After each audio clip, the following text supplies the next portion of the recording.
Howdy guys, it's TEW2016 here and welcome to another edition of TNA, Making an Impact. Finally got another chance to sit down and record some episodes. I must say, the new work schedule has made recording a couple of videos back to back very difficult. So I feel like a lot of times with this series I've lost a bit of momentum that I've been on. But regardless, TW is one of those games I will always enjoy playing and I can't say I'm forcing myself to play it. I mean, it's still fun. As I say, I think I just get frustrated with the sense of I feel like I'm on a run of storylines and then I have to take a break from booking anything because I don't have the time to do an episode. But hopefully we can get in the swing of things as we head to lockdown. Our next pay-per-view, Victory Road, I believe, is just before that, so hopefully we can get some superstars over and continue to get some storylines over. As I say, we've got a good roster now, but it's getting some stars up to that next level.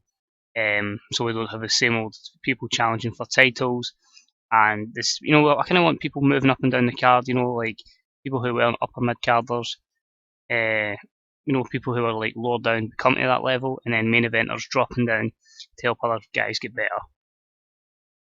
But we'll see what happens. I say no plans to change any of the schedule. There may be missed episodes every so often, just pending the schedule as we head into Christmas. But try my best. I'm enjoying the save. I mean, I've got a solid roster. It's just a case of finding the time and keeping that momentum up. So here we go. It's another episode of TNA Impact. Hope you guys enjoy it. Here we go. So we've got 5,500 in the Jones Centre. That's good. I think we're in the Great Lakes this week. Just again, going to places where I feel we haven't been in a while and just maintaining good levels everywhere. Try to keep it that way where everywhere that speaks English just want to keep the popularity high in those kind of levels. So we start off basically one of the 50% owners, which is Carly. She comes out and says we've had a big feud between Magnus and Drew Galloway. We need to find the number one contender to face Devitt for the championship. These two will have a match right now and the winner faces Devitt. So a D plus 52, their storyline advances and the segment lost a little bit of heat because of Carly's overness, but still a decent start to the show. The matchup itself had good wrestling and a decent reaction from the crowd, and it saw both men draw. Just say it was in 20 minutes following a double count out. That was a plan, basically, to have a time limit draw here between these two. Now, the reason it opened the show, because you got a D43, these gentlemen have faced each other numerous times before, but for storyline purposes, kind of had to have them face each other again. So, very disappointed with the rating, but to be expected. Drew Galloway was off his game. The match got the crowd a little bit hotter. It's the worst match they've had, but as I say, it serves its purpose from a storyline way. Galloway with 67, Magnus with 64. The storyline advances, but it lost a little bit of heat. But the main thing is, both of these guys, I've still not determined a winner between them here. Drew Galloway is improving performance skills, and the main negatives there for Drew's inconsistency and our double booking. But how do we solve a problem like this? We have our other general manager, our other 50% owner, who is of course Brandy Reynolds, and she's come out and she said we are going to have a triple threat match at the next pay-per-view. It's going to be Magnus, it's going to be Drew Galloway, it's going to be Devitt, all getting that opportunity to become the TNA World Heavyweight Champion. So a very good C64 promo here from her. Good announcement. And it continues the UK and more storyline with that. Next up in a poor matchup, we had Madison Rayne defeat Ali in 7:43 using underhanded tactics. During the matchup, we had Britannia Knight come in. It says she attacked Madison Rayne. That's a mistake. She should have attacked Ali. Of course, the big feud between the faces and the heels in the Knockouts division. That's a D plus 49. Ali with 45, Madison with 45, Ali with 46. It advances the Knockout storyline. I think you can see where we're going with this one. It's pretty much going to be warfare between the faces and the heels. A few negatives there for Madison Rayne. And after the matchup, it's Sienna, Britannia Knight, Tanya and Madison Rayne confirming that they have an alliance together.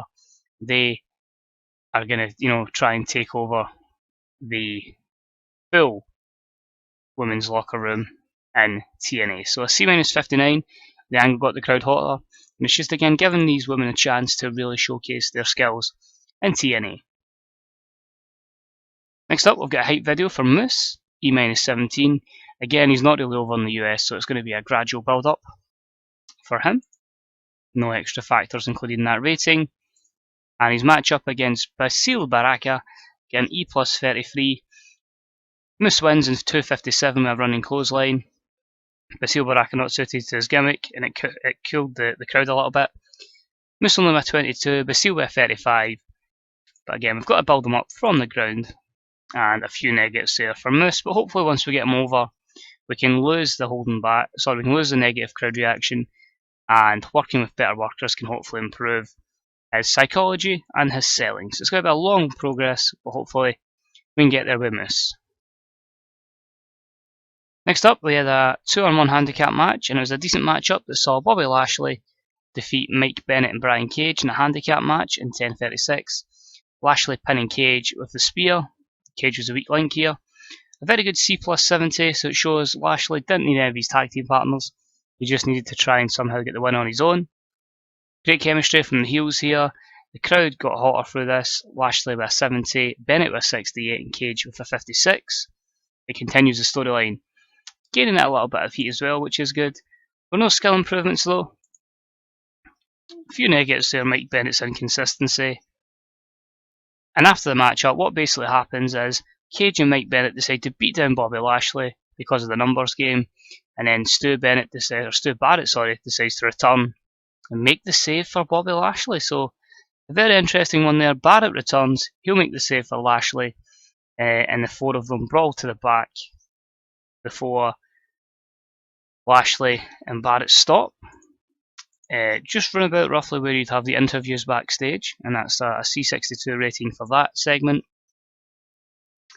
Basically, Stu Barrett backstage offers to shake the hand of Bobby Lashley, saying, I'm quite happy to help you here, maybe in the same team.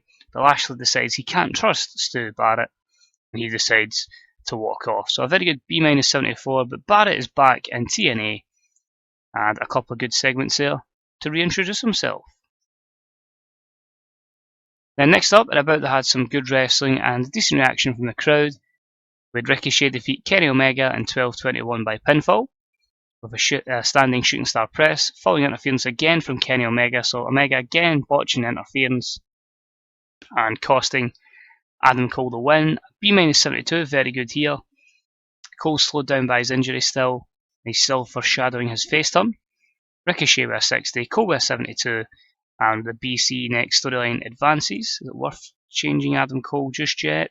Not yet. No skill improvements to comment upon, and a few negatives there. Inconsistency, and of course the working injured for Adam Cole, but considering we're still building these two up and they're pulling a B-72, that's promising the future. After the matchup, again with Ricochet up the ramp, it's just a massive heated confrontation between Omega and Adam Cole. Security breaks them up, Takahashi helps break them up, and the Young Bucks as well, just basically because they are trying to ensure that there's no split, there's no ending of the Bullet Club here, or the BC. So a C plus 67, pretty good rating there. This leads us to our co-main event, which is About that had some great wrestling and a decent reaction from the crowd. And it's this week Shibata taking on Davey Richards. He beats them in 10:35 by stoppage when Davey Richards couldn't continue. Shibata continues to dominate this week. It's his 6th title defence. Richards with a 71 in-ring performance, Shibata with a 73, and it's a B80 for the international superstar in this matchup. So no skill improvements, so just another very good matchup. Richards suffering because Eddie Edwards is performing the gimmick better. Bit of inconsistency from Shibata. Overall, a very solid match. We then have a promo from the champ just saying it doesn't matter who I'm going to be facing, if it's going to be Magnus or Drew Galloway or both, I'm still going to be the TNA World Heavyweight Champion. So a B83, solid promo again from Fergal. It continues the storyline, gaining a bit of heat. Negatives just being short, and again the low heat in the storyline before this segment. Main event match is a 6-man tag, and it's a superb matchup that sees Fergal Devitt, Chris Jericho, and Jeff Hardy defeat the team of Bram, EC3, and MVP In 1409, when Jeff Hardy defeated MVP with the Swanton Bomb. Be it is a solid result, we give Jeff Hardy the victory to try and gain him some momentum and some pop. He's an in-ring performance of 53, the worst here by a good way. A 78 for Chris Jericho, an 86 for Fergal Devitt, 59 for MVP, 80 for EC3, and a 71 for Bram. But it continues the Best versus Bram storyline. We don't get any skill improvements here. Overall, it's a good performance considering the lowerness of Jeff and MVP at the moment. It gives a few other workers a chance to work with others. It limits the workload on Jericho and Hardy as well. And we finish the show with the two triple threat matches that will be happening in the next pay-per-view.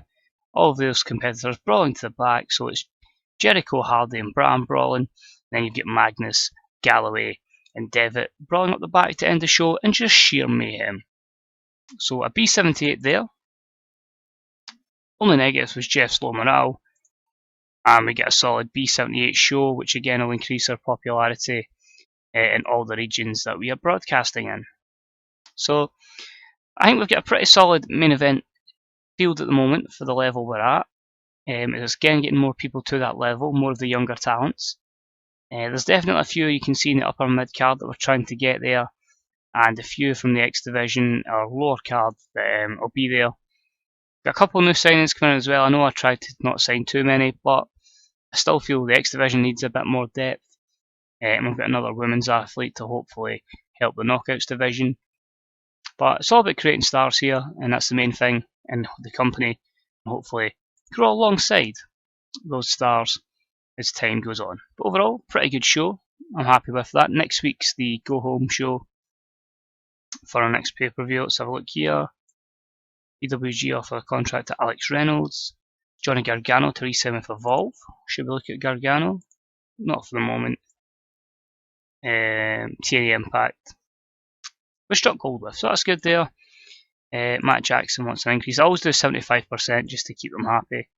Regardless, there's a little spoiler there. Someone whose contract's not getting renewed with WWE. So we are in negotiations to bring them in. Not sure what we'll do with him, but I feel like if we can bring him in, it's a massive coup, but that's it. He's not getting used by WWE. They don't want to renew his contract, so we'll bring him in. Also looking at Mandy Rose, another woman, just another youngster. Another one who won't cost much, but we can hopefully develop well. A few re-signees there, hopefully. A 3.96 in TV and 5k for the drug testing. So overall, a good show. Momentum's up at 69 now. Money's up at 7 million. That will probably drop soon, I'd think. But we're on the right tracks. As I say, size isn't going to improve much over a week, but we're getting close to 60 in a lot of areas. Some have touched that. And again, it's just keep doing that. Might need to do a few more shows in the tri-state and in the likes of New England and the Mid-South, just to really boost the importance up in those places. But as long as we're getting over 63 level shows, we're on the right tracks. Apart from that, as I say, next pay-per-view is definitely Victory Road. So we'll get one more show, go home show for Victory Road next week, and then the pay-per-view itself will be the following episode. So as always guys, thank you for watching, it's deeply appreciated. If you've got any comments regarding the series, let me know what you think. Any likes, shares and subscriptions are always deeply appreciated. Let us know your own saves are getting on. And of course, if you want to get involved in TW, you can check out the Fantasy Booker subreddit and the Grey Dog Software Dynasty section. It's a good place to not just watch videos, but also to watch view a lot of written stuff.